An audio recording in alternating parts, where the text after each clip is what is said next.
Student, आज हम कर रहे हैं सैम्पल क्वेश्चन पेपर 2020-21 के लिए जो बोर्ड ने डिसाइड किया था मैथमेटिक्स।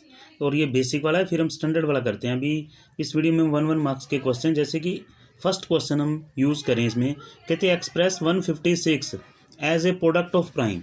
तो 156 के फैक्टर्स हमने बनाने हैं, यानी कि एज ए प्राइम के लिए जैसे कि ये 2 से डिवाइड हो रहा है और प्राइम फैक्टर ही अपने आने चाहिए 78, फिर 2 से डिवाइड होगा तो ये अपने लिए आएगा 39, फिर 3 से डिवाइड करने पर ये आएगा 13, यानी कि 156।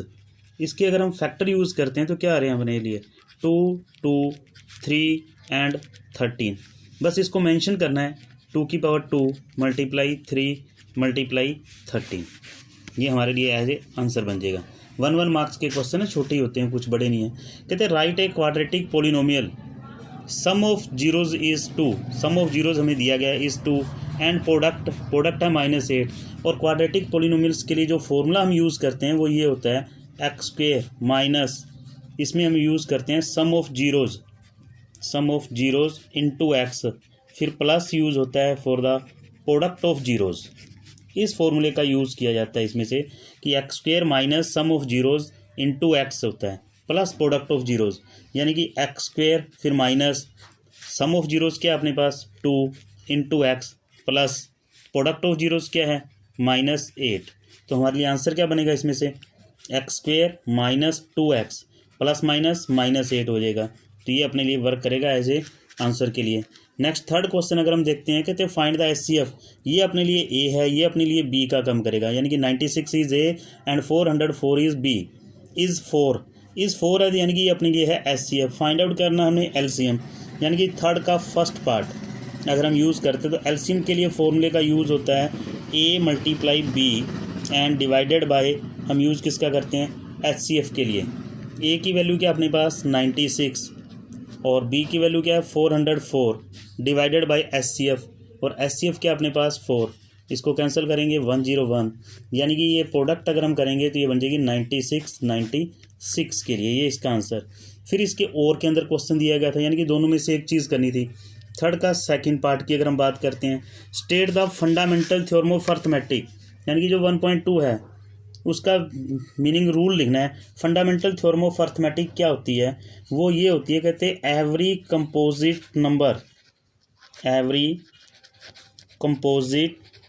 नंबर एक्सप्रेस, आप उसे ट्रांसफ़र कर सकते हो, express as a product of primes,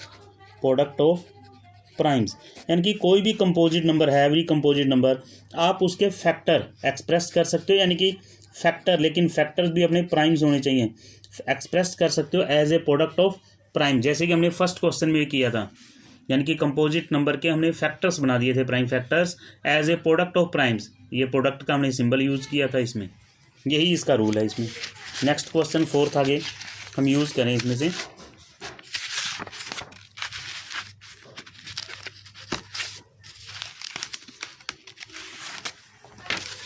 fourth question क्या है, कहना कि on comparing the ratio of the coefficient out whether the pair of is consistent और इनकंसिस्टेंट के लिए हमें यूज़ करना है। अब फर्स्ट इक्वेशन अपने पास ये वाली है x minus 2y is equal to 0, और सेकेंड इक्वेशन अपने पास है 3x प्लस 4y माइनस 20। सबसे पहले तो हम ये वाली चीज़ देखते हैं कि a1 by a2 is equal to है या नहीं b1 बाई b2 के। अगर ये दोनों इक्वल हैं तब हम c1 c2 के लिए यूज़ करेंगे। a1 क्या होता है coefficient of x in the first equation, यानी कि 1। a2 भी कोफिशिएंट ऑफ x होता है but in the second equation, यानी कि इसकी वैल्यू है 3। b1 की वैल्यू अगर चेक करते हैं तो ये कोफिशिएंट होता है y का फर्स्ट इक्वेशन में -2। b2 क्या होता है coefficient of y in the second equation, यानी कि 4। अगर इसी वैल्यू को देखते हैं, एक तो 1/3 और एक -1/2 है, ये वैल्यू ही सेम नहीं है तो आगे हमें देखने की ज़रूरत नहीं है, यानी कि the equation have the one solution. और जिस इक्वेशंस का सोल्यूशन हो जाए, यानी कि यूनिक सोल्यूशन जिसके लिए हम यूज़ करें, या फिर आप यूनिक भी यूज़ कर सकते हो, तो इसका मतलब हमारा आंसर क्या बनेगा, कंसिस्टेंट आंसर देना अपने लिए कंपलसरी बन जाएगा, ये अपने लिए एज ए आंसर बनेगा। कंसिस्टेंट और इनकंसिस्टेंट के लिए हमने बताना था। नेक्स्ट आ गया, कहते हैं if a and b are the coprimes number. अब को प्राइम्स नंबर कौन से होते हैं, co-primes number, which numbers have no common factor other than 1, यानी कि उनके बीच में कोई भी कॉमन फैक्टर नहीं होता अदर देन 1 के अलावा। और ऐसी कंडीशन में अगर हम एचसीएफ फाइंड आउट करेंगे, जब कॉमन फैक्टर ही नहीं है तो एचसीएफ क्या आएगा, उनका एचसीएफ क्या आएगा, 1 आएगा, क्योंकि उनके बीच में कॉमन फैक्टर ही नहीं है। अब हम करें आगे नेक्स्ट सिक्स्थ का फर्स्ट पार्ट। सिक्स्थ में क्या है, कहते हैं find the area of the sector of a circle with radius क्या अपने पास 6 है, angle of the sector is 60 degree है। और एरिया ऑफ सेक्टर जब हम फाइंड आउट करें इसमें से एरिया ऑफ सेक्टर के लिए, तो फॉर्मूले का यूज़ होता है इसमें से πr² थीटा डिवाइडेड बाई 360। पाई की वैल्यू के लिए 22/7 के लिए बोल दिया, इंटू r²। आर की वैल्यू क्या अपने पास 6, थीटा की वैल्यू क्या है 60 डिग्री, एंड डिवाइडेड बाई 360। ये 6 आ जाएगा, फिर 6 से 6 कैंसल, यानी कि 132 डिवाइडेड बाई 7 एरिया है। इसलिए इस क्वेश्चन भी सेंटीमीटर में था तो हमने सेंटीमीटर स्क्वायर का यूज़ कर दिया। नेक्स्ट आगे कहते हैं हॉर्स इज टाइड ऑफ ए पोल। एक पोल की अगर हम बात करें तो पोल और रेडियस उसकी है 28, रेडियस उसकी 28। तो अगर ये पोल के साथ बंधा हुआ है तो इट्स मीनिंग वो किस शेप में घूम सकता है, सर्कल की शेप में घूम सकता है। और जो 28 मीटर के लिए बोला गया था वो उसके लिए किसका वर्क करेगी, as a radius. Find the parameter, parameter इसका क्या बनेगा, यानी कि इसका सर्कमफ्रेंस की वो बात कर रहा है। सर्कमफ्रेंस हमने फाइंड आउट करना है इस क्वेश्चन में। तो सर्कमफ्रेंस का फॉर्मूला क्या बनता है सर्कल में, 2πr, और पाई की वैल्यू इसमें भी गिवन थी इस 22/7, और जबकि आर की वैल्यू क्या अपने पास 28 के लिए, ये इसमें से हो जाएगी। फिर इसको हम कैंसिल करते हैं तो ये 4 to the 8 की मल्टीप्लाई करेंगे 176 इन मीटर। नेक्स्ट आगे सेवन्थ क्वेश्चन के लिए, सेवन्थ में भी 2 क्वेश्चन हैं, यानी कि बोथ में से एक करना है अपने। यानी कि फर्स्ट क्वेश्चन में क्या कहते हैं, DE पैरेलल टू BC, इसके पैरेलल है, और ADE यानी कि इस एंगल की वैल्यू देखते हैं तो ये अपने पास है 70 डिग्री। इसी तरह से BAC ये है 50 डिग्री, यानी कि A वाले एंगल की बात करें तो 50 डिग्री। तो ये स्मॉल ट्रायंगल बनती है। इस स्मॉल ट्रायंगल में सबसे पहले हम E को फाइंड आउट कर लेते हैं, यानी कि एंगल जब फर्स्ट पार्ट हम यूज़ करें इसमें से तो BAC प्लस D वाले का नेम था ADE प्लस इसका नाम बनेगा AED। इन 3 एंगल्स का जो सम बनेगा वो बनेगा 180 degree. Reason is angle of sum property.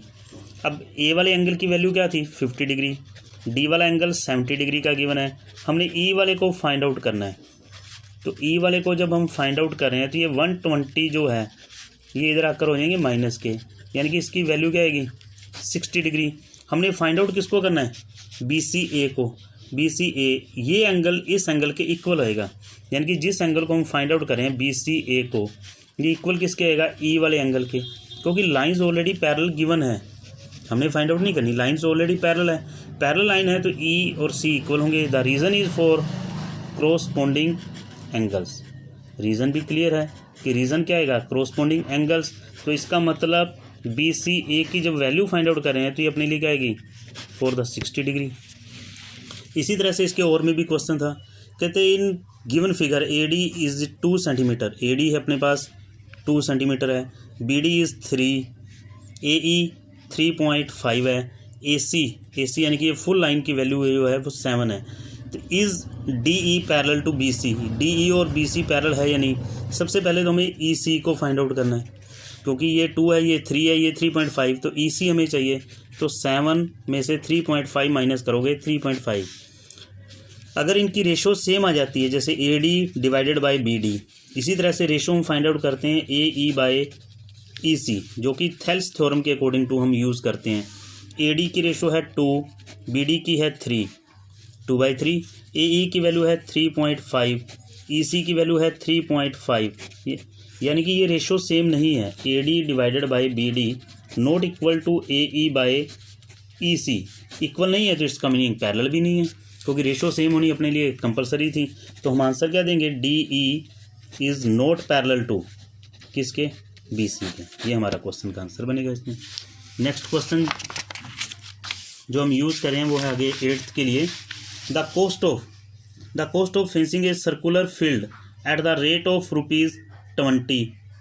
ठीक है, उसके बाद पर मीटर के लिए दिया गया यानी कि सरकमफ्रेंस के अकॉर्डिंग टू दिया गया इज, और सर्कुलर शेप के अंदर है यानी कि टोटल कॉस्ट भी दे दी।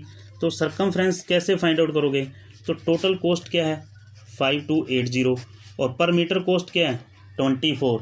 इसको इसके साथ हम कैंसिल करेंगे, तो कैंसिल करने पर जो हमारा आंसर बनेगा यानी कि इसको इसके साथ 48 4 रहेंगे फिर 48 यानी कि 220 मीटर, ये अपने लिए बनेगा सरकमफ्रेंस। और सरकमफ्रेंस का फॉर्मूला क्या होता है 2πr, 2 × 22/7 into r is equal to 220, और आर के लिए हम यूज़ करेंगे 220। 2 इधर आकर क्या हो जाएगा 1/2, 22/7 इधर आकर 7/22, इसके साथ कैंसिल करेंगे 10, फिर 2 से कैंसिल करेंगे 5, 5 7 35। क्वेश्चन हमारा मीटर में चल रहा था, तो ये अपने लिए बनेगी रेडियस, फाइंड द रेडियस हम फाइंड आउट कर रहे थे इसमें। उसके बाद आगे है क्वेश्चन नंबर 9, कहते हैं ट्री, एक ट्री की हम बात करें, जैसे कि इस शेप के अंदर ये ट्री था, ये हमने ग्राउंड फ्लोर के लिए यूज़ कर दिया। हाइट एंड डिस्टेंस यानी कि ट्रिग्नोमेट्री चैप्टर का ही क्वेश्चन है। कहते हैं broken part bends to the top and touch the ground where, मान लीजिए कि यहाँ से ये कट हो गया, वाइंड यानी कि टूट गया, टूटने के बाद ये ग्राउंड को टच कर रहा है, यहाँ से ग्राउंड को जहाँ से टच कर रहा है, it met the angle of 30 degree, और ये एंगल अपने लिए बन रहा है for the 30 degree. The distance between the foot and the tree where the point यानी कि ये point and the touch the ground is 8 metre, where the top touch the ground is 8 metre, यानी कि ये जो डिस्टेंस है ये अपने लिए दी गई है 8 metre. Find the height of the tree from where it is broken, यहाँ से कट हुआ है तो यहाँ से हमने फाइंड आउट करना है, इसको हमने यूज़ कर लिया फॉर द एच, तो ये ट्रायंगल बन गई अपने लिए, यानी कि इन ट्रायंगल ABC जिस साइड को हमने फाइंड आउट करना है इसको हम न्यूमरेटर यूज़ करते हैं, जो चीज़ गिवन होती है इसको हम डिनोमिनेटर, यानी कि ये अपने लिए क्या है परपेंडिकुलर, और ये क्या बन गया बेस, P/B बन गया। P/B क्या होता है टेंजेंट, और टेंजेंट कितने डिग्री 30 डिग्री। AB को हमने लेट किया है H, BC की वैल्यू 8 और टेंजेंट 30 के लिए होता है 1/√3, तो H इज इक्वल टू 8 1 8, 8/√3, तो 8/√3 है तो it's meaning it's rationalising, by में रूट आ जाए तो आप रेशनलाइजिंग का यूज़ करोगे, तो हमारा आंसर क्या बनेगा 8√3, √3 और √3 की मल्टीप्लाई 3, और ये हमारा आंसर बनेगा 8√3/3 in metre. Next question number is 10th, if the parameter, और क्वेश्चन ये अपने लिए इंपॉर्टेंट रहेगा, इसमें से ये चीज़ ध्यान में रख लो। कहते हैं if the parameter and the area of the circle are numerically equal, numerically यानी कि area of circle is equal to किसके है पैरामीटर ऑफ सर्कल, यानी कि एरिया एंड पैरामीटर न्यूमेरिकली यानी कि मीटर स्क्वायर सेंटीमीटर स्क्वायर, इनको ध्यान में नहीं देना हमने। फाइंड द रेडियस, यानी कि इसका फॉर्मूला क्या होता है πr², इसका फॉर्मूला होता है। पैरामीटर ऑफ सर्कल के लिए हम यूज़ क्या करते हैं 2πr के लिए, तो पाई से पाई कैंसिल, r यहाँ पे 2 टाइम्स है तो 1 टाइम्स इसके साथ कैंसिल, यानी कि रेडियस क्या रहेगी 2 यूनिट्स, कोई मीटर सेंटीमीटर कुछ नहीं आप यूज़ करें। उसके बाद है 11th question, find right the empirical relationship बताना हमने between the mean median and mode, तो आपको भी पता है इसमें एम्पेरिकल फॉर्मूले के लिए मोड इज इक्वल टू किसके होता है 3 मीडियन माइनस 2 मीन के लिए। 1 मार्क्स में ऐसे ही क्वेश्चन आते हैं, सिंपल बेसिक क्वेश्चन आपसे पूछे जाते हैं। क्वेश्चन नंबर इज 12th, कहता था divide A line segment BC internally in the ratio, अगर एक लाइन हम यूज़ करते हैं BC कितनी भी सेंटीमीटर दी गई है, इसको 3:5 में डिवाइड करना है, तो BX पर हम एक एक्यूट एंगल यूज़ किया करते हैं जिसके ऊपर हमने पार्ट्स कट करने हैं, CBX is the acute angle, तो ये एक्यूट एंगल हो गया लेस देन 90 डिग्री। कहते हैं what will be the minimum number of the points be located at the equal distance, equal distance पर हम कितने पॉइंट कट करेंगे, यानी कि ये इक्वल किसके होता है सम ऑफ रेशो के इक्वल होता है। 3:5 है तो 3 + 5 यानी कि क्या आएगा 8 पॉइंट्स आएंगे, 8 पॉइंट्स हम उसके ऊपर कट करते हैं। फिर 13 का फर्स्ट पार्ट है ये फर्स्ट पार्ट के लिए कहते हैं for what value of the P pair of the equation, ये अपनी फर्स्ट इक्वेशन और ये सेकंड हैज़ यूनिक सॉल्यूशन। जब 13 का हम फर्स्ट पार्ट करें तो यूनिक सॉल्यूशन के लिए किस फॉर्मूले का यूज़ होता है, A1/A2 नॉट इक्वल टू किसके होता है, B1/B2 के। A1 is the coefficient of x in the equation number is first and A2 is 2। इसी तरह से B1 ये y का कोफिशिएंट होता है यानी कि P, B2 ये y का कोफिशिएंट सेकंड इक्वेशन में से 2 को 2 से कैंसिल कर दो नीचे का नीचे, यानी कि P नॉट इक्वल टू किसके बन जाएगा, 4 के। ये इसका आंसर आएगा। फिर 13 का हम करते हैं आगे सेकंड पार्ट, क्योंकि और में क्वेश्चन दिया गया। कहते हैं what type of the straight line, straight line के लिए बताना है system of the equation. First equation ये है यानी कि वन सोल्यूशन है, नो सोल्यूशन है या मैनी सोल्यूशन है, यानी कि लाइंस के लिए बताना है। तो लाइंस या तो इंटरसेक्ट करती हैं या पैरेलल होती हैं या फिर कोइंसाइड्स होती हैं। तो फॉर्मूला उसी तरह से A1/A2 is equal to check करो B1/B2 के। A1 की वैल्यू क्या है 2, पहले ये इक्वल है या नहीं। A2 की वैल्यू 4, B1 की वैल्यू y का कोफिशिएंट फर्स्ट इक्वेशन में से 3, B2 की वैल्यू 6। ये रेशो तो इक्वल आ रही है, इक्वल आ रही है तब हमने चेक करना आगे C1/C2 के लिए। C1 की वैल्यू क्या है 5, C2 की वैल्यू क्या है 7, बट ये इक्वल नहीं है तो ये फॉर्मूला बनेगा। ये जब फॉर्मूला बन रहा है A1/A2 is equal to B1/B2 but not equal to C1/C2, ये होता है फॉर द नो सोल्यूशन के लिए। और नो सोल्यूशंस में लाइंस की कंडीशंस बतानी हमने, क्योंकि मेन आंसर इस चीज़ का है। तो लाइंस क्या होती हैं, पैरेलल लाइंस, जिसके अंदर नो सोल्यूशन होता है। अपनी जो ग्राफ्स की लाइंस होंगी वो दोनों की दोनों क्या रहेंगी, पैरेलल रहती हैं। नेक्स्ट आगे क्वेश्चन नंबर इज 14 के अंदर देखते हैं। तो ये सिंपल क्वेश्चन अपना, bag contains 3 red and 5 black, यानी कि 14 के अंदर भी 2 पार्ट्स हैं। तो फर्स्ट पार्ट में हम देखते हैं तो टोटल बॉल्स अपनी क्या है 3 + 5 यानी कि 8। A ball is drawn at random from the bag, what is the probability that ball is red, यानी कि प्रोबेबिलिटी हमने फाइंड आउट करनी है PE of a red ball. तो प्रोबेबिलिटी के लिए होता है number of the favourable cases divide by total number of favourable cases. तो नंबर ऑफ फेवर यानी कि रेड की फेवर में कितने हैं 3 और टोटल कितने हैं 8, तो 3/8 आंसर बनेगा। इसी तरह से 14 का सेकंड पार्ट की हम बात करें, ये डाई इज थ्रो। तो डाई के अंदर क्या होता है 1 2 3 4 5 6 ये डिजिट होते हैं। Find the probability of getting a prime number. Prime number कौन कौन से हैं, ये भी प्राइम है, ये भी प्राइम है और ये भी अपने लिए प्राइम है। Probability of A prime number, probability of A prime number की अगर हम बात करते हैं तो ये टोटल नंबर्स बन गए 3, जबकि यानी कि प्राइम नंबर की फेवर में बन गए 3, जबकि टोटल है अपने पास 6। तो हमारा आंसर क्या बनेगा इसमें से 1/2 के लिए। उसके बाद 15 क्वेश्चन था, कहते हैं tower stands vertically on the ground.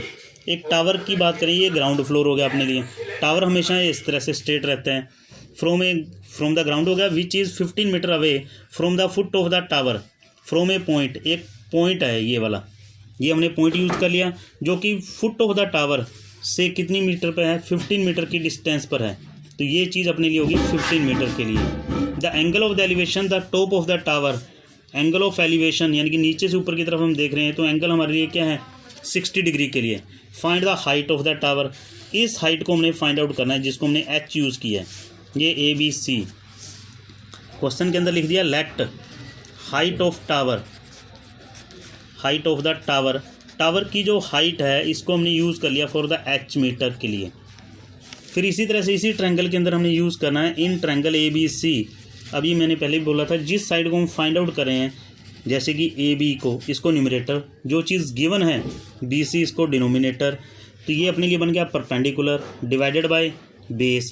तो परपेंडिकुलर बाय बेस क्या बनेगा अपने लिए P/B होता है टेंजेंट, और कितने डिग्री फॉर द 60 डिग्री। इसको H लिया था हमने। BC की वैल्यू क्या है 15 और टेंजेंट 60 की वैल्यू होती है √3, यानी कि बाय क्रॉस मल्टीप्लाई अगर हम यूज़ करते हैं तो ये अपने बनता है 15√3 मीटर के लिए। फिर 1 मार्क्स के लिए लास्ट क्वेश्चन आता है, probability of an events plus probability of events not E, यानी कि sum of the probability, sum हो गया, sum of the probability of the happens and not happens is equal to किसकी होती है 1 के। तो हमारा आंसर आएगा 1। ये अपने लिए हो जाएगा फर्स्ट मॉडल टेस्ट पेपर का। नेक्स्ट वीडियो के अंदर हम सेकंड मॉडल टेस्ट पेपर के 1 मार्क्स के क्वेश्चन करेंगे। Thank you and have a nice day.